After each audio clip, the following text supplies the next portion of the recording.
बिस्मिल्लाहिर्रहमानिर्रहीम। प्यारे बच्चों, मैथ की 14वीं क्लास में हम आपके साथ शामिल हैं। पिछली तमाम क्लासेस में हमने बुनियादी मैथमेटिक्स गिनती को समझ लिया, लिखना पढ़ना सीख लिया।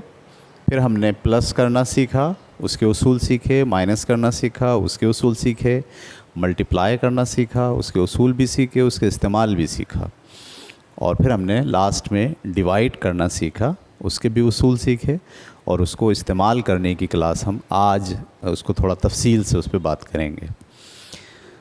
तो डिवीज़न का इस्तेमाल क्या है, कब आप डिवीज़न करते हैं। ठीक है, जब भी हमने पहले भी पढ़ा था कि टोटल मालूम करने के लिए हम प्लस करते हैं यानी जमा करते हैं, और बाकी मालूम करने के लिए हम माइनस करते हैं। ठीक है, और एक चीज़ की कीमत दी गई हो और ज़्यादा चीज़ों की कीमत मालूम करनी हो तो हम मल्टीप्लाई करते हैं। जब ज़्यादा चीज़ों की कीमत दी जाए और एक की मालूम करनी हो तो हम डिवाइड करते हैं। मल्टीप्लाई का ये उलट है। ठीक है, जब ज़्यादा चीज़ों की कीमत दी गई हो और एक चीज़ की कीमत मालूम करनी हो तो हम डिवाइड करते हैं। कैसे, देखिए, मिसाल के तौर पर 8 किताबें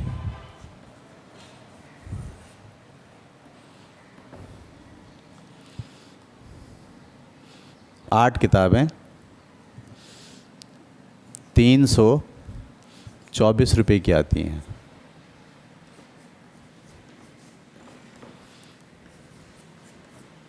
आठ किताबें 324 रुपये की आती हैं। ऐसी एक किताब कितने की आएगी? एक किताब कितने की आएगी? ठीक है, तो ज़्यादा चीज़ों की कीमत दी गई है और एक चीज़ की कीमत मालूम करनी है। ठीक है, जब भी ये सिनेरियो डेवलप हो जाए तो आप समझ जाइए कि यहाँ डिवीज़न होगा। ज़्यादा चीज़ों की कीमत दी गई है और एक चीज़ की कीमत मालूम करनी है। ठीक है, तो इसको हम करते ऐसे हैं। 8 किताबें कितने की आती हैं? हम ऐसे यहाँ लिख देते हैं 324 रुपये की आते हैं। ये मेथड है। ठीक है, डिवीज़न का। जब इस तरह के प्रॉब्लम आते हैं, ज़्यादा की कीमत दी जाए और एक की मालूम करनी हो, तो आपको ये वाला मेथड इख्तियार करना पड़ता है। एक किताब कितने की आएगी? तो एक किताब के लिए आप 324 को डिवाइड कर देंगे 8 से।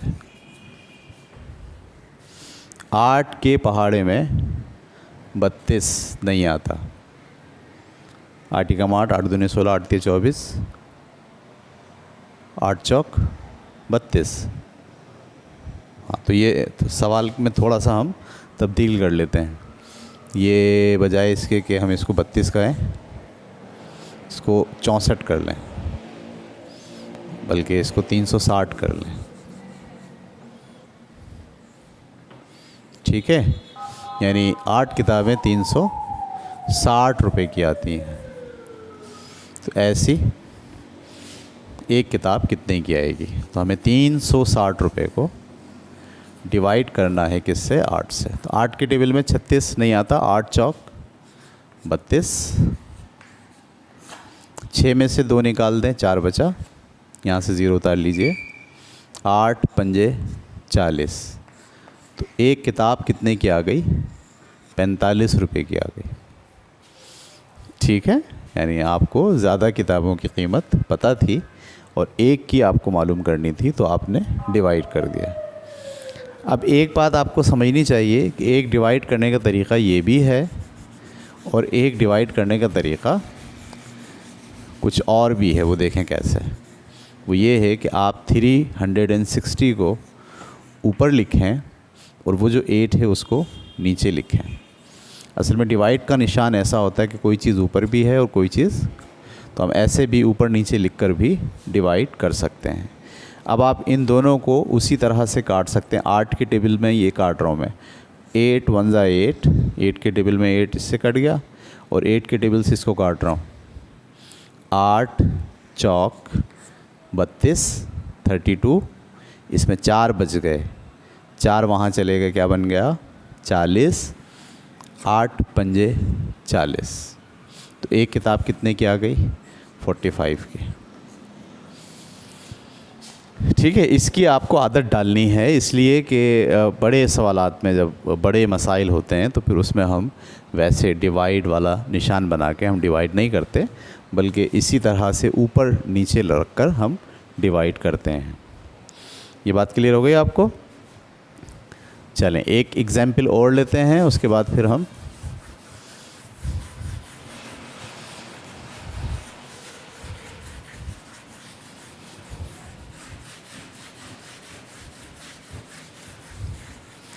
ठीक है, एक मिसाल और लेते हैं। फ़र्ज़ कीजिए 24 कापियाँ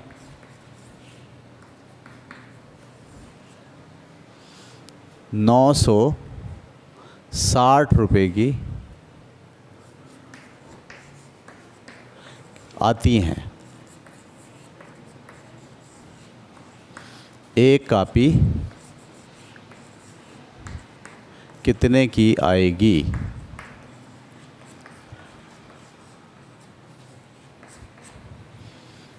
चौबीस कापियाँ 960 रुपए की आती हैं, एक कापी कितने की आएगी? हम उसी तरह मेथड बनाएंगे। 24 कापियाँ ऐसे लिखेंगे पूरा, आती हैं कितने की, 960 रुपए की। एक कापी कितने की आएगी? तो हमने आपको बताया कि डिवाइड करना है, तो आप 960 को ऊपर लिख दीजिए और 24 को नीचे लिख दीजिए। ठीक है, अब हम देखें ये दोनों किस टेबल से कट सकते हैं। ठीक है, कौन सा एक ऐसा टेबल है जिसमें ये भी आ सकता है और ये भी आ सकता है। तो ये कैसे पता चलेगा?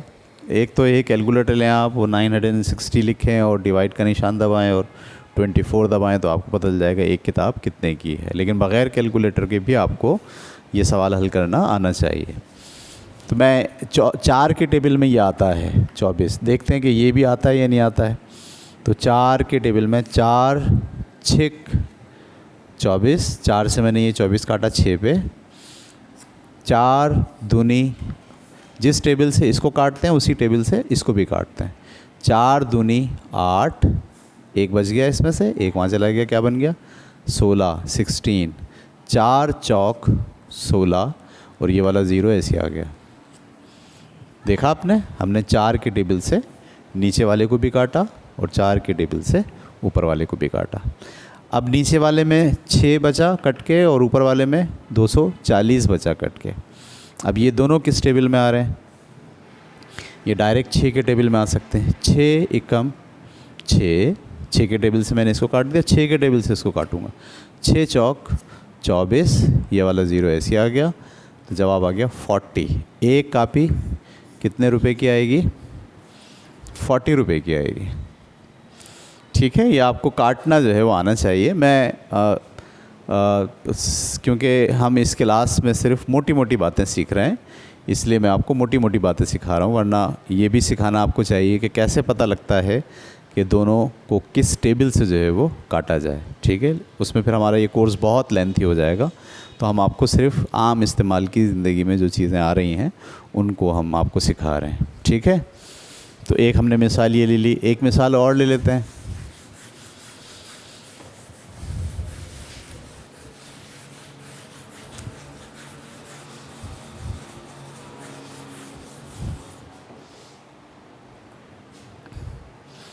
पंद्रह रजिस्टर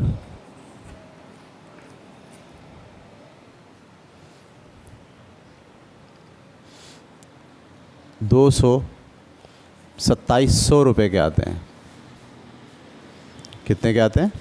2700 रुपये के 15 रजिस्टर।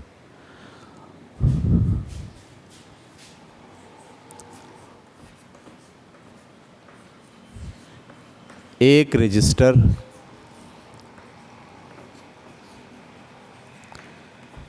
कितने का होगा, ये सवाल है। 15 रजिस्टर 2700 रुपये के आते हैं और एक रजिस्टर कितना। जब भी ज़्यादा की कीमत पता हो और एक की मालूम करनी हो तो हम डिवाइड करते हैं। मेथड क्या इख्तियार करते हैं, हम लिखते हैं यहाँ पे 15 रजिस्टर बराबर है किसके, 2700 के। तो एक रजिस्टर किसके बराबर होगा, मेथड क्या है वही 2700 के नीचे क्या लिखेंगे आप, 15। ठीक है। अब हम देखें ये किस टेबल में कट रहे हैं। देखिए ये 27 है और ये 15 है, दोनों 3 के टेबल से कट सकते हैं। 3 पंजे 15 और 3 निम 27। तो मैं काट रहा हूँ, 3 पंजे 15, 3 नीम 27, ये वाले दोनों ज़ीरो ऐसे ही आ गए। वाह ज़बरदस्त। तो अब हमारे पास यहाँ 5 बचा और यहाँ 900 बचा। फिर इसको 5 के टेबल से काट रहा हूँ, 5 एकम 5, 5 एकम 5, इसमें से 4 बचे। 4 जब वहाँ चला गया तो ये बन गया 40। 5 अट्ठे 40, ये वाला ज़ीरो ऐसे आ गया। 180 रुपये। तो एक रजिस्टर कितने का निकला, 180 रुपये का। ठीक है, थोड़ा थोड़ा समझ में आ रहा है। ये जो काटना है ये महारत है। ये जितनी आप जितने ज़्यादा प्रॉब्लम सॉल्व करेंगे, एक टेबल भी आपको याद होना ज़रूरी है। ठीक है, अगर आपके पास कैलकुलेटर है तो आप आराम से 2700 डिवाइड का निशान दबा के 15 और इक्वल का निशान दबाएंगे तो जवाब आ जाएगा 180। कैलकुलेटर से बहुत आसानी से हो जाता है, लेकिन आपको बग़ैर कैलकुलेटर के भी मसाइल हल करने की एबिलिटी होनी चाहिए, ताकि आप बड़े जो सवालात आएंगे जिसमें लॉजिक इन्वॉल्व होती है, उसमें फिर हम पूरी चीज़ को कैलकुलेटर से हल नहीं कर सकते। इसलिए कि उसमें हमें बड़े सवाल को छोटे छोटे अज्जा में, छोटे छोटे पार्ट्स में तकसीम करना हो। कर तो सकते हैं हम कैलकुलेटर से भी, लेकिन वो छोटे छोटे पार्ट में फिर हर जगह अलग अलग आपको कैलकुलेशन कैलकुलेटर से करनी पड़ेगी। दोनों में महारत आपको होनी चाहिए। कैलकुलेटर से भी आप चीज़ें समझ लें और बग़ैर कैलकुलेटर के टेबल के ज़रिए भी आप चीज़ों को समझ लें। तो आज की क्लास में हमने आपको डिवीज़न का इस्तेमाल भी सिखाया और एक ख़ास मेथड भी सिखाया जिसके ज़रिए आप डिवाइड का प्रोसेस करते हैं।